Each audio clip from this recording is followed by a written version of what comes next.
For weeks, we've heard the stories of the scandal in the U.S. Veterans Administration in Washington, in which around the country records were being falsified, covering up the fact that the veterans returning from 10 years of war were not being well served.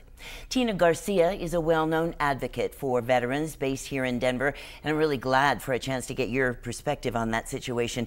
But it would be great to start with another remarkable story here, something that you're involved in with a group of elderly disabled veterans. They're trying to get information from the Denver regional office. What happened? Well, what happened was this group of Vietnam veterans, including myself, we appeared at the regional Denver claims office just to get signatures of veterans as they were leaving the claims office to establish a veteran-to-veteran support network.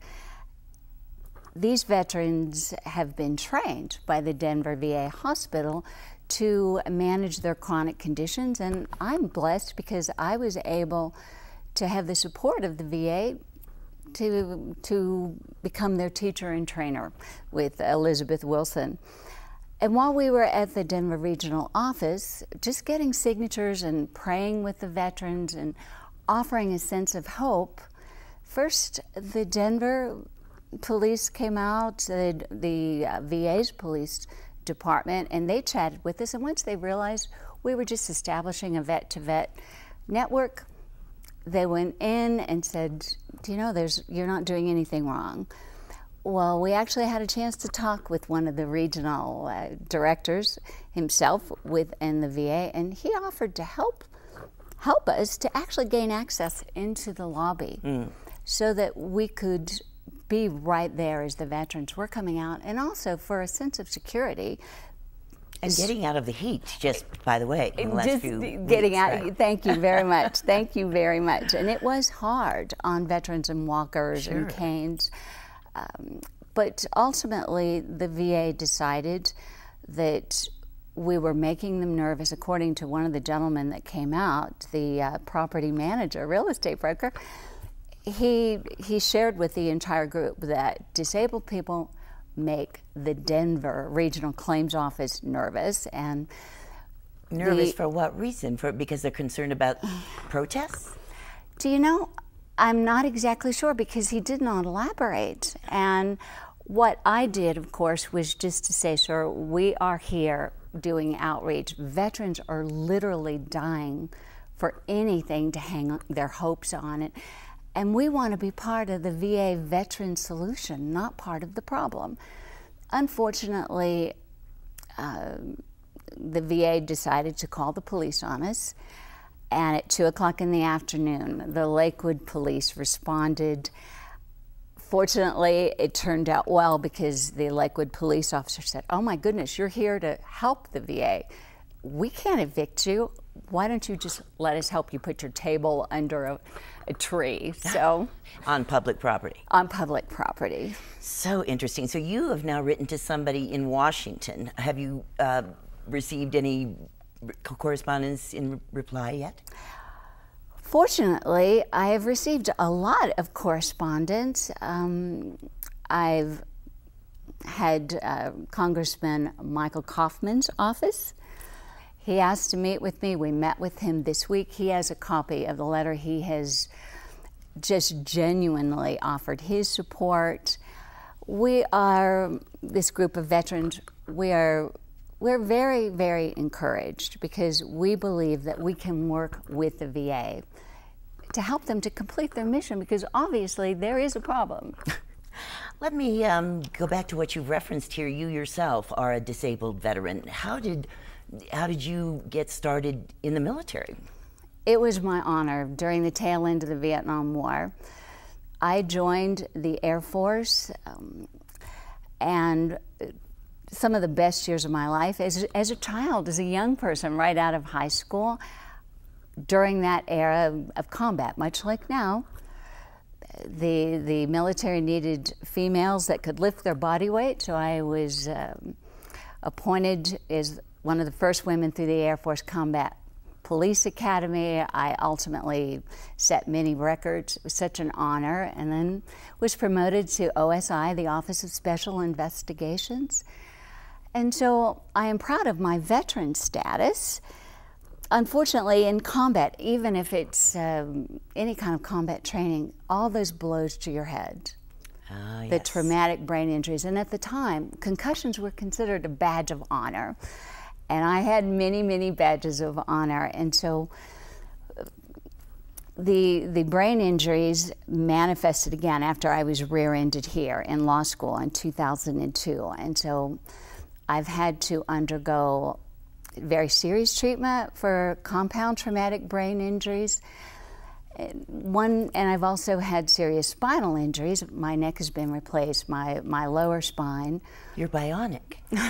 Actually, I'm so blessed because I'm relying on the VA, and the VA in many ways has some of the best health care in the world.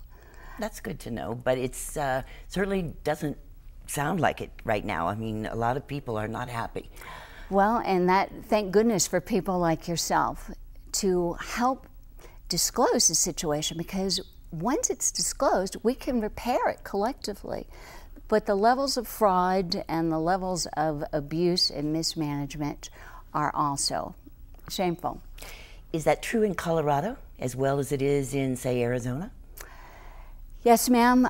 I'm sorry to say that it is. It's an agency. The VA is an agency.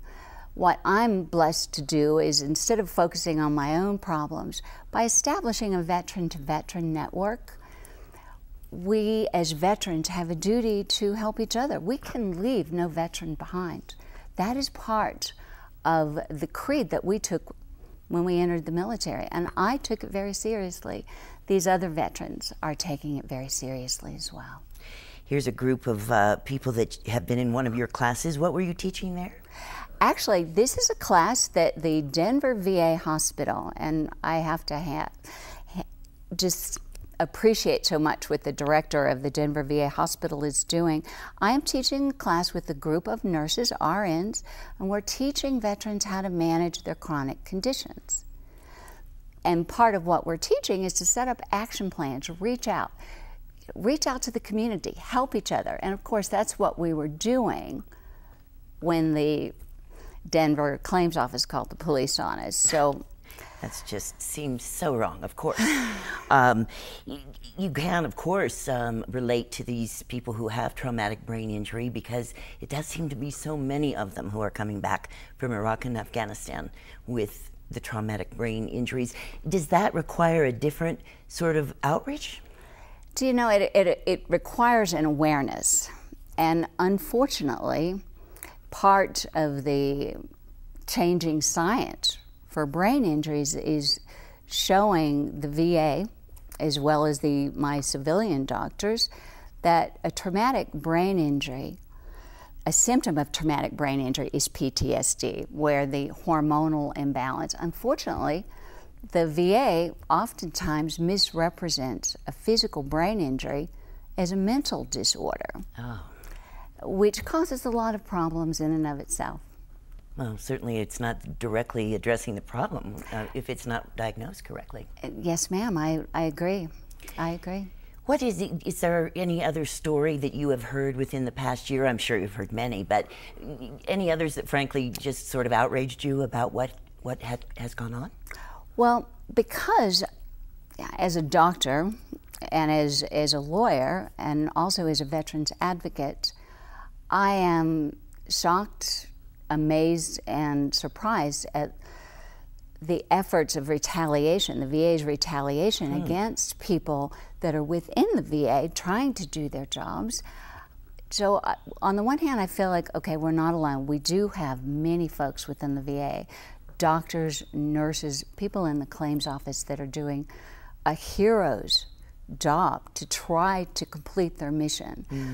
On the other hand, the fraud, the altering of records, it's much more extensive, unfortunately, than just veterans waiting for years, literally dying to get into the VA just to be seen.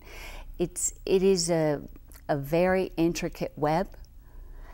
Fortunately, we can start to untangle it if we can work together. Thankfully, folks like yourself disclosing some of the issues. If the VA can work with the veterans, with the group that we're putting together, then we can all be part of the solution versus just pointing out what the VA is doing wrong. Well, that makes sense, of course. As you say, it has served other generations of soldiers fairly well, but there are so many now. Well, and unfortunately, myself, because of my age and being a Vietnam-era veteran, there are many unresolved issues in terms of respect and acknowledgement. Many of the veterans that are literally dying to get into the VA served in Vietnam. They've been trying for 10 and 20 years. And are probably developing the diseases you develop as you age, so. Well, and diseases that are related specifically to combat and combat training. Okay. Combat and combat training. Not to mention, Cynthia, the fact that as enlisted personnel, we were injected with Agent Orange. We were injected by the military without our knowledge. Many what has come to be known problematic materials. You don't mean injected with Agent Orange? Yes, ma'am. I thought that was used to create a cloud in a combat situation. Well, it does make sense from a global perspective that the military would need to test to see what Agent Orange actually does inside the body. And when, in my position, when these veterans are bringing me their military records, it was a bit shocking. I never would have guessed, but then at the same time, I'm not ignorant. When we enlisted, we agreed to serve our country. We gave a duty. It was our honor. We answered a call for service. We were injected. We had to stand in line. We had no choice in the matter.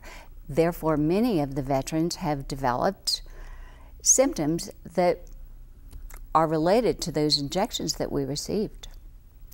It is really great to get your perspective on all of this, Tina Garcia, and I hope that we will be able to have you back from time to time, and we'll continue looking at the progress of veterans in Colorado and elsewhere. Well, I certainly appreciate all your help and the help of Colonel Jim Nakashima. I am just honored to be boots on the ground, trying to help the VA, to be part of the VA vet solution. That's what we're trying to do.